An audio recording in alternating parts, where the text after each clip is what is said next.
සුබ දවසක් ඔයාලා හැමෝටම ආදරෙන් පිළිගන්නවා බබාට කෑම YouTube channel එකට. අද හදන්න ලෑස්ති වෙන්නේ රසම රස chicken soup එකක්.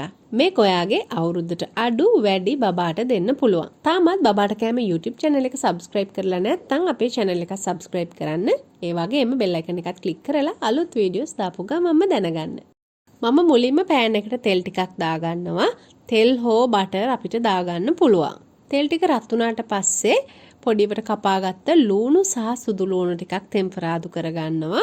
ඒ ටික ටෙම්පරාදු වෙන අතරතුර මම මේකට චිකන් එකතු කරගන්නවා. දැන් මේ චිකන් ටික තඹ ගන්නයි ලෑස්ති වෙන්නේ. ටිකක් වැඩිපුර වතුර තියලා චිකන් එක තඹ ගන්න. ලුණු චුට්ටකුත් දාලම තඹ ගන්න අවුරුද්දට වැඩි බබෙක්ට සුප් එක හදනවා නම්. විනාඩි 15ක් 20ක් විතර යනකොට චිකන් එක හොඳට තැම්බෙනවා. ඉතින් අපිට දැන් මේකෙන් හොඳ චිකන් ස්ටොක් එකක් ගන්න පුළුවන්. මම මේකෙන් දැන් චිකන් කෑලි ටික අයින් කරලා ස්ටොක් එක තියාගන්නවා.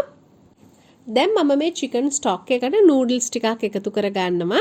හීනිවට කඩාගත්ත නූඩල්ස් තමයි අරන් තියෙන්නේ. මෙතෙන්දී ඔයගොල්ලෝ ක්ෂණික නූඩල්ස් වර්ග එකතු කරගන්න නැතුව හාල් පිටි නූඩල්ස් එකක් වගේ ගන්නවා නම් තමයි හුඟක්ම හොඳ වෙන්නේ.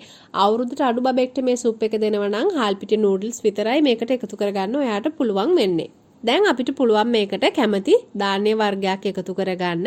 මම අරන් තියෙනවා තඹගත්ත green peas ටිකක්. දැන් අපිට පුළුවන් මේකට එළවලු එකතු කරගන්න. පොඩිවට කපාගත්ත carrot, leeks, බෝංචි මේ එළවලු තමයි මම එකතු කරගන්නේ. මීට වඩා වෙනස් ඒ වගේම මීට වඩා වැඩිපුර එළවලු ඕගොල්ලන්ට එකතු කරගන්න පුළුවන්.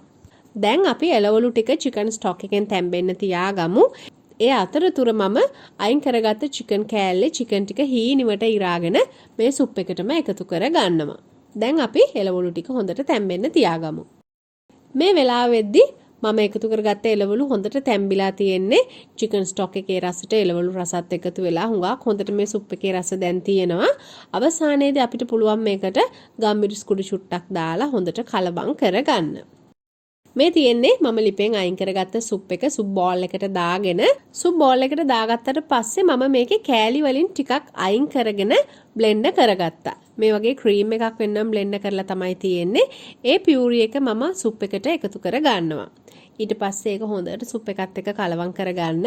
මේ විදිහට කරාම සුප් එක හුඟක් තික් වෙනවා වගේම සුප් එකේ රසයත් තවත් වැඩි වෙනවා. ඒ වගේම කෑලි ගතියට සුප් බොන්න අකමැති බබාලා ඉන්නවා නම් සුප් එක සම්පූර්ණයෙන්ම බ්ලෙන්ඩ් කරලා ගන්නත් පුළුවන්.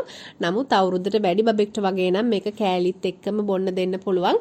සුප් එකෙන් භාගයක් මම මේ කරා වගේ බ්ලෙන්ඩ් කරලා එකතු කරගෙන. මේ විදිහට හදාගන්න සුප් හරිම රසයි ඒ වගේම හුඟක් පෝෂණීයයි. ඔයාගේ බබා මේ දවස්වල අසනීපෙන් ඉන්නව නම් මේ වගේ සුප් එකක් ඒගොල්ලන්ට හදලා දෙන්න ලොකු පෝෂණයක් බබාට ලබා දෙන්න පුළුවන්. අවුරුද්දට වැඩි බබෙක්ට නම් මේ සුප් එකත් එක්ක ටෝස්ට් කරගත්ත පාන් කෑල්ලක් වගේ දීලා එයාගේ රාත්‍රී වේල පෝෂණයෙන් පුරවන්න ඔයාට පුළුවන්. එහෙනම් අපි අලුත් වීඩියෝ එකදී ආයෙත් දවසක හම්බ වෙමු. හැමෝටම සුබ දවසක්.